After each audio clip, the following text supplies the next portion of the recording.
Olá, vamos lá. Estrutura atômica, segunda parte, né? Essa questão de o que constituía a matéria, do que a matéria era constituída, até quando podemos repartir a matéria e ela ainda será matéria, sempre povoou os pensamentos, as discussões filosóficas e científicas. Por isso que a gente tem um panorama no século V a.C., Demócrito falando sobre acreditar que houvesse uma partícula muito pequena, indivisível, e ainda não se chamava de átomo. Até Dalton surgir com esse termo átomo. Dalton fez um rascunho, um grande rascunho da teoria atômica, e ele afirmou, todos os elementos são constituídos por partículas muito pequenas. Átomo, não divisível, né? Falou que todos os átomos desse mesmo elemento são idênticos, eles têm a mesma dimensão, massa e propriedades químicas. Ele não errou muito, né? E que os compostos eram constituídos por átomos de mais de um elemento, claro, mas numa combinação que se replicava nessa substância independentemente da quantidade, né? E aí a gente tem então a ideia de Proust, né, de que dois elementos inteiros, dois elementos se combinam, dois ou mais elementos, formam uma substância que isso se replica independentemente da quantidade dessa substância, né? E também se falava no fato de uma reação química não gerar átomos, nem destruir átomos, né? Assim como não criava energia ou se destruía energia, né? Bom, o que nós temos até o momento, então? O pensamento de Demócrito sobre todos os átomos serem a menor parte da matéria, né? Dalton afirmando que o átomo era indivisível e que eles replicavam o comportamento macroscópico da matéria, né? Mas em seguida a gente vai passar pelos trabalhos de Marie Curie e Pierre Curie sobre a decomposição do átomo, né? Em partículas, em ondas, né? Que se propagavam também. J.J. Thomson descobrindo os elétrons com as descargas de eletricidade, né? Nos gases. Essa massa do elétron é deduzida, a carga do elétron é deduzida. Rutherford com as radiações alfa, né, que são os dois prótons, ele estabelece a ideia que nós temos atualmente sobre uma estrutura de um átomo mínima, né? E Chadwick determinou a massa do nêutron, que são as partículas que não têm carga, mas contribuem para a formação do núcleo do átomo. Bom? Então, pensando as partículas subatômicas, né, que nós podemos trabalhar em química, a gente tem os trabalhos, tem que destacar os trabalhos de Becquerel. Ele percebeu a radioatividade, né? Um dos trabalhos dele, ele colocou uma cruz de malta entre uma chapa radiográfica e um sal de urânio. E aí percebeu que aonde ele tinha colocado aquela cruz, formou-se realmente uma imagem não impressionada naquela área, né? E Thomson vem mais adiante falar que existem partículas muito menores, ele consegue criar esse feixe, né, dentro de um tubo de raio catódico aqui. Esses raios eram chamados raios catódicos porque eles eram atraídos pelo catodo, que era o polo positivo. Então já era o elétron, né? Era a partícula beta, mas não se chamava assim, não denominava assim. Mas essa carga elétrica ele resolveu atribuir aos elétrons, né? Como é que funcionava um tubo de raio catódico? Que era o que nós tínhamos nas televisões mais antigas, aquelas de tubo mesmo, né? Imagem formada num tubo. Com uma voltagem muito alta, né? Se gerava o feixe, Aqui tem um anodo, o cátodo e um anodo. Se gerava esse feixe sofria uma separação aqui no ímã, que tinha um polo negativo e um polo positivo. Mais atraído pelo polo negativo existiam as partículas positivas, né? Uma parte dessa energia não era atraída nem pelo polo negativo quanto pelo polo positivo, então ela ficava no meio. E as outras partículas eram atraídas pelo polo positivo, então eram os elétrons. E aí Thomson conseguiu medir essa relação de massa e carga de elétron, né? Essa imagem está no Chain de Química. A gente pode ver aqui, ó, esse é um raio catódico verde, né? Dá para ver aqui bem no meio. Quando eu coloco o polo negativo do ímã, ele afasta o raio. E quando eu inverto, coloco o polo positivo do ímã, ele atrai o raio. Então, é um feixe de raios catódicos, é um feixe de elétrons, ok? Rutherford propôs um experimento muito interessante. Ele fez uma folha de ouro bem fina, colocou essa folha de ouro aqui,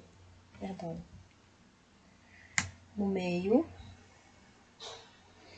Aqui tem uma chapa fluorescente e aqui tem a fonte de partículas alfa que ele conseguiu isolar.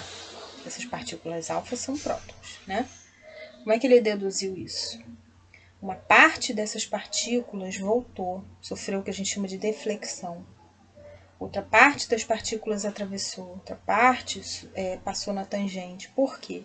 Qual é a ideia aqui? A ideia é que esses átomos de ouro estivessem muito arrumadinhos e que uma parte das partículas atravessasse e impressionasse a chapa. A outra parte dessas partículas alfa batia no núcleo que tinha os prótons e voltava ou sofria uma deflexão. Uma outra parte dessas partículas alfa também conseguiam atravessar, porque a sequência de átomos era tão fina, tão pequena, que existiam espaços teoricamente vazios. Nós sabemos que não são espaços vazios, é a eletrosfera, né? Que é um evento químico, a eletrosfera. E aqui a gente tem, então, a definição de partícula beta, que é atraída pelo polo positivo, né? São os elétrons, um elétron, né? Partículas alfa, 2 prótons, e os raios gama que não sofrem a deflexão, eles atravessam realmente sem defletir. Avançamos com os trabalhos de Marie e Pierre Curie, né? Eles trabalhavam com rádio, polônio, isolaram esses minerais, percebiam que existia uma emissão de energia, né? E chamaram essa emissão de radioatividade. É muito interessante no Museu de Paris. Até existe a possibilidade de uma visita virtual, né? Existe ainda o laboratório de Marie Curie, as anotações, sabe? Toda a trajetória delas, os itens bem simples, né? Que ela tinha. É muito interessante quem quiser buscar história também, né? E aí nós temos, então, essa conclusão de cargas alfa, de partículas alfa, 2 prótons, partículas beta, 1 elétron, e partículas gama, raios gama, desculpa, que não tem massa detectável. E aí a gente tem, então, uma colaboração incrível, né? Tanto do lado de Dalton quanto a corrente lá de Marie Curie, para a composição do que nós temos hoje sobre estrutura atômica. Dalton falava, o átomo é indivisível, ele não, os elementos químicos sempre mantêm a mesma massa, mesmas propriedades. E Marie Curie falava, não, o átomo é divisível, existem partículas subatômicas e existe energia num estado subatômico, né? E isso tudo colaborou para a dedução hoje do que é a estrutura atômica. Percebam que para se construir uma teoria foi preciso haver trabalhos diferentes, de pessoas que pensavam de forma diferente, mas tudo colaborou para a gente deduzir o que nós temos hoje sobre teoria atômica, tá bom? Então a gente faz ali um resgate histórico, né? Em 1900 a gente tem destaque para experimentos de Thomson e Rutherford, e aí Thomson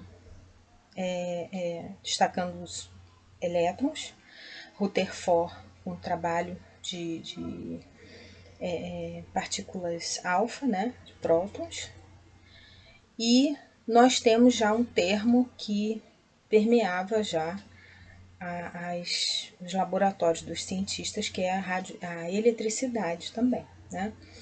Então, isso, a partir dos estudos com eletricidade, a gente vê que eles deduziram que as cargas positivas e negativas estariam associadas com a matéria, não é isso? Em termos de radioatividade, a gente destaca os trabalhos de Becquerel, né? De Marie-Pierre Curie, no isolamento do rádio do polônio, e átomos que emitiam naturalmente radioatividade, ou seja, raios incomuns que desintegram, né? E aí nós temos então as cargas alfa, 2 mais, são 2 prótons, beta, 1 menos, 1 elétron, e raios gama que não tem massa detectável, bom? Já mostrei a vocês como funciona o raio catódico. Eles são de vidro, sem ar, tem 2 eletrodos metálicos, né? Tem as mesmas propriedades de partículas beta. Então, os raios catódicos que eu falei para vocês que eram atraídos pelo cátodo, desculpa. Então, eram os elétrons. A massa do elétron é na ordem de 10 a menos 28 gramas, então é 9,109383 vezes 10 a menos 28. A carga dele é 1,602176 vezes 10 a menos 19 coulomb, né? Aqui é a estrutura de um tubo de raio catódico.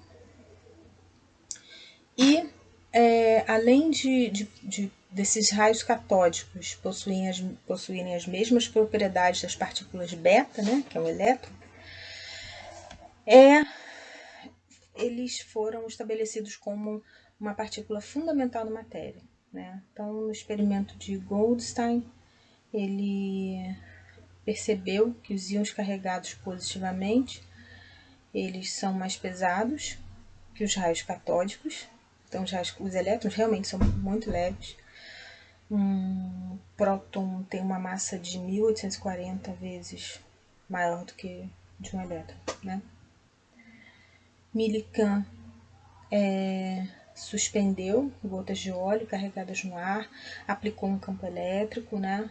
Então a gente tem experimento aqui, ó, com um atomizador. Ele fez um spray com gotas de óleo. Essas gotas atravessavam um orifício muito pequeno, caíam muito lentamente, mas recebiam carga, né? E aí foi possível saber, então, detectar essa massa aqui, conforme as gotas caíam, as partículas caíam sobre o platô carregado. Bom, ele calculou a massa do elétron. Então, a carga está na ordem de menos 1,60 vezes 10 a menos 19 coulomb. A relação carga-massa é de menos 176 vezes 10 a 8 coulomb por grama. E a massa bem pequena, infinita, né? Infinitamente pequena. 9,10 vezes 10 a menos 28 gramas. Bom? Em relação aos prótons, o Rutherford trabalhou então com os raios catódicos e ele afirmou: o núcleo tem carga positiva. Ele observou a deflexão dessas partículas alfa, que eram os 2 prótons, ou seja, quando os prótons atingiam o núcleo de ouro, sofriam qualquer tipo de interpelação na sua trajetória. Ele percebeu então que havia partículas positivas ali, né? Um átomo de hidrogênio é um próton, tem um nêutron também, mas pode ter mais nêutrons. Aí é que tá. E aí é que a gente vem fazer alguns ajustes dentro da teoria desse átomo de Dalton. Ele caracterizou a matéria como formada por partículas fundamentais, ok, o átomo, mas falou que eram indivisíveis, né? Eles não poderiam ser criados nem destruídos, são permanentes e indivisíveis. Um composto químico é formado pela combinação dos átomos, 2 ou mais elementos, e aí ele falou da lei das proporções, né? Então, o que você tem em nível microscópico, isso se replica em nível macroscópico, né? Só que ele fala também que os átomos de um mesmo elemento químico, eles são idênticos em todos os aspectos, e os átomos de diferentes elementos possuem propriedades diferentes. Os átomos caracterizam os elementos. O fato dele caracterizar os átomos de um elemento químico como idênticos, ele desconsiderar também o fato de poder haver massas diferentes dentro do mesmo elemento químico, fez com que ele não caracterizasse o que conhecemos atualmente como isótopos. São elementos químicos que têm a mesma identidade. Então, eu tenho carbono é carbono, sempre. Carbono é um carbono. Mas eu tenho um carbono mais pesado, né? É possível mexer nesse núcleo. Como que se mexe nesse núcleo? Atribuindo partículas neutras. Então, mexendo na quantidade de nêutrons, são criados os isótopos, né? E ele falava também, quando os átomos se combinam para formarem um composto, quando se separam, quando acontece um rearranjo, são indícios de uma transformação química. Ele já falava na reação química, né? E aí a gente tem um modelo atômico do átomo de hidrogênio, né? Tem um núcleo, tem um próton, e tem uma eletrosfera lá com um elétron lá na ponta, né? No modelo de Bohr, para o átomo de hélio, por exemplo, a gente percebe que ele considera no núcleo a presença, dos nêutrons. Então, tem aqui 2 prótons e 2 nêutrons. Mas ele desconsidera o fato desses elétrons não poderem orbitar no mesmo lugar. A eletrosfera, ela mais tarde vinha a ser considerada um evento químico. Thomson, muito empolgado com as descobertas sobre o elétron, ele estabeleceu esse modelo atômico, mas nós sabemos que as partículas positivas e negativas, se elas ficarem uma ao lado das outras, elas são atraídas. E não é esse tipo de comportamento que a gente tem no átomo, né? A gente tem um núcleo com prótons, nêutrons, e essa interferência vai acontecer sobre os elétrons, que tem uma massa muito pequena. Então, a massa do próton, sendo 1840 vezes maior do que a do elétron, vai exercer um tipo de atração sobre os elétrons. Assim como esses elétrons, eles podem sofrer também influência de outros átomos que estão ao redor, né? E aí, a gente tem, então, o experimento de Rutherford consagrando esse núcleo, falando, não, existe um núcleo e existe uma eletrosfera, tá? A carga positiva dos átomos está concentrada no núcleo. Próton apresenta carga oposta à carga do elétron, ok? E a massa do próton é 1840 vezes maior do que a massa do elétron, bom? Então, o modelo de Rutherford, ele já estabelece núcleo, prótons e nêutrons, e essa eletrosfera gigante, né? A eletrosfera ali é um raio atômico do hidrogênio na ordem de 10 a menos 10 metros. É um picômetro, 100 picômetros, né? Se a gente pudesse fazer uma analogia, né? A gente poderia colocar uma bola de futebol no Maracanã, lá no centro, e a eletrosfera seria todo aquele espaço em volta até a arquibancada. Um elétron estaria lá na arquibancada. Então, é bastante distante, né? Mas existe um efeito ainda desse núcleo sobre esse elétron, né? Aqui nós temos os tipos de radioatividade. Então, nós temos ali uma origem no modelo aqui com um bloco de chumbo, né? Aqui dentro tem a substância radioativa. Existem várias substâncias que são radioativas naturalmente, ok? E aí, mais próximo, frente a esse campo eletromagnético aqui, as partículas alfa, elas ficam mais próximas do polo negativo, né? São prótons aqui, né? Os raios gama não sofrem nenhum tipo de deflexão, eles se comportam como uma luz. E as partículas beta ficam próximas ao polo positivo, como eu falei para vocês, que é o cátodo. Bom? É o anodo.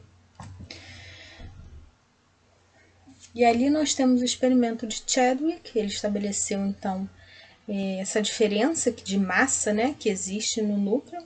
Ele atribuiu, então, aos nêutrons, né? E eles conseguiram perceber que, por exemplo, se houver o bombardeamento de um núcleo de berílio, né, que tem massa 9, com duas partículas alfa, pode haver formação de um átomo de carbono com massa 12 e um nêutron, além de ser liberada energia aqui, bom? Então, o nêutron é neutro, ele tem carga zero, mas ele constitui a massa daquele núcleo, ok? O nêutron tem uma massa praticamente igual ao do próton, 1,67 vezes 10 a menos 24 gramas, ok? Então, a gente tem essa tabelinha aqui, a massa do elétron.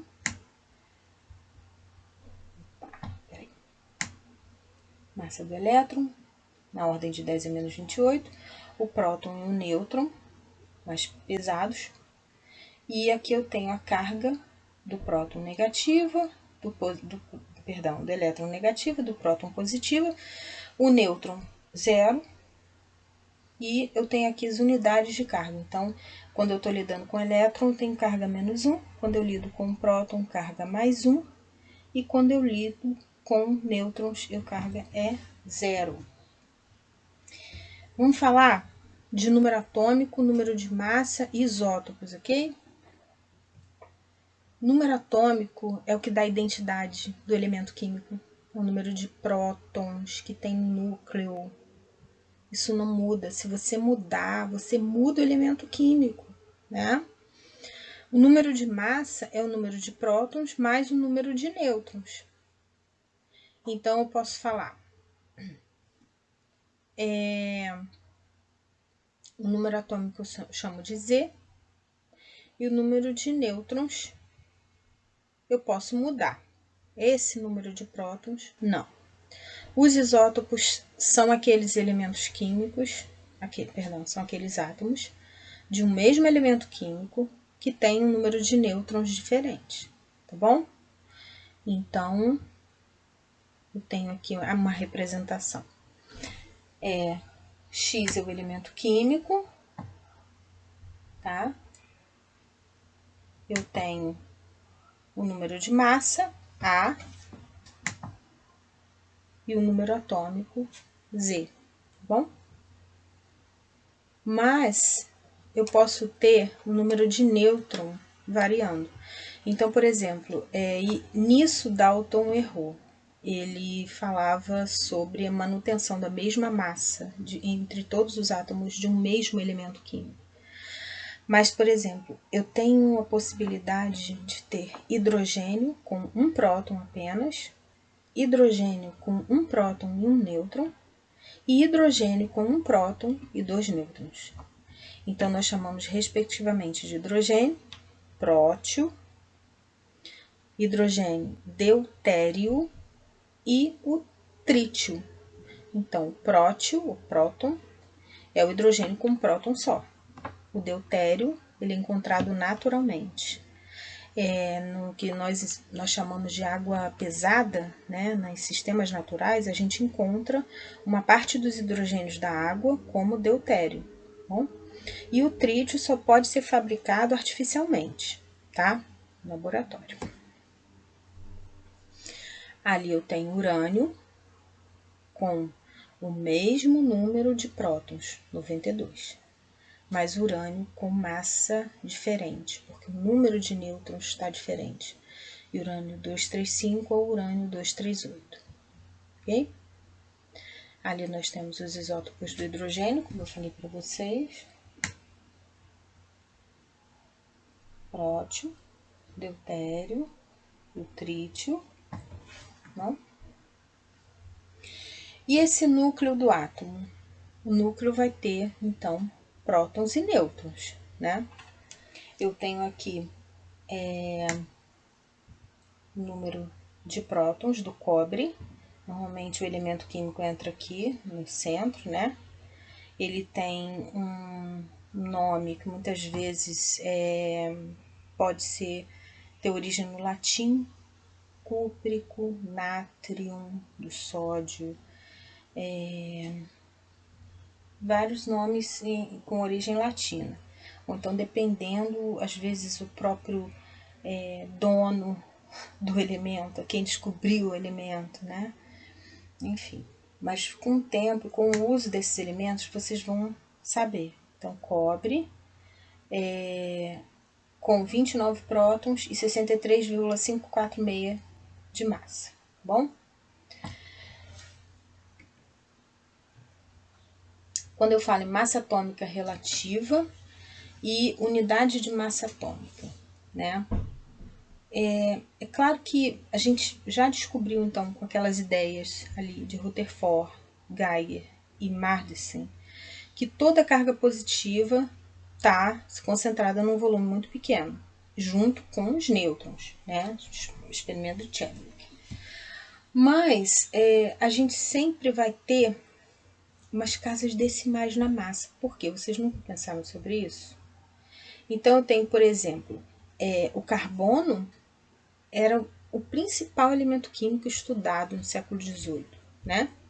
Em torno dele, e também no século XXI, né? Na química do século XXI, a gente mantém essa ideia sobre o carbono. Então, a gente vem com uma ideia de massa atômica relativa. Por quê? O carbono, ele tem massa atômica, tem massa 12. 6 prótons e 6 nêutrons, né? O cálcio, ele é 2,5 vezes maior do que o oxigênio. E o oxigênio tem 1,33 vezes a massa do carbono, tá? Então, a gente pode deduzir aqui, ó, oxigênio, 1,333 vezes 12, a massa vai ser 16, tá? Uma unidade de massa atômica, e aí por que é unidade de massa atômica? Porque a gente vai lá no próton, vai lá no nêutron e vê quanto que é a massa daquela partícula, né? 1,661 vezes 10 a menos 24 gramas, não é isso? Um próton tem a mesma massa de um nêutron, que tem uma unidade de massa atômica. E o elétron é 1 sobre 2.000 avos, esse valor, tá? O número de massa, então, é o número de prótons mais o número de nêutrons, não é isso? E os isótopos? Os isótopos têm o número de prótons, mas eles têm uma massa que varia, né? Então, vamos ver o caso aqui do boro. Olha só. Fui adiante, peraí. Eu tenho boro 10 e boro 11. Por que essa massa está mudando? O número de prótons é sempre o mesmo, mas eu tenho um boro que possivelmente tem 6 nêutrons, tá? Então, eles são isótopos porque eles são o mesmo elemento químico, boro é boro, mas eles diferem no número de nêutrons, ok? Então, eu tenho aqui, ó, um prótio, um deutério e um trítio. O número de prótons é sempre 1, mas o número de nêutrons difere. E como é que eu acho qual é o isótopo que tem em maior quantidade? Como que eu acho isso naturalmente? A gente vai falar agora, então, em abundância isotópica, tá? A água de um rio, de um riacho, a água de um sistema natural, ela vai ter hidrogênios com um próton ou hidrogênios com um próton e um nêutron. Como é que a gente acha a abundância percentual? Eu quero saber qual é a abundância percentual do próton na natureza. Então, você vai ter que saber o número de átomos desse isótopo, tá? Calma aí. O número de átomos desse isótopo vezes 100 dividido pelo total de átomos de todos os isótopos do elemento, tá? A verdade é o número de átomos do isótopo sobre o total de átomos total, né, de átomos de todos os isótopos do elemento, vezes 100, para fazer a porcentagem, bom? Então, a gente encontra 99,985% do total de átomos de hidrogênio e deutério 0,015% do total de átomos de hidrogênio. Como eu falei para vocês anteriormente, o trítio não ocorre naturalmente, tá bom? Então, agora vocês vão fazer os exercícios e vão me enviar, tá bom?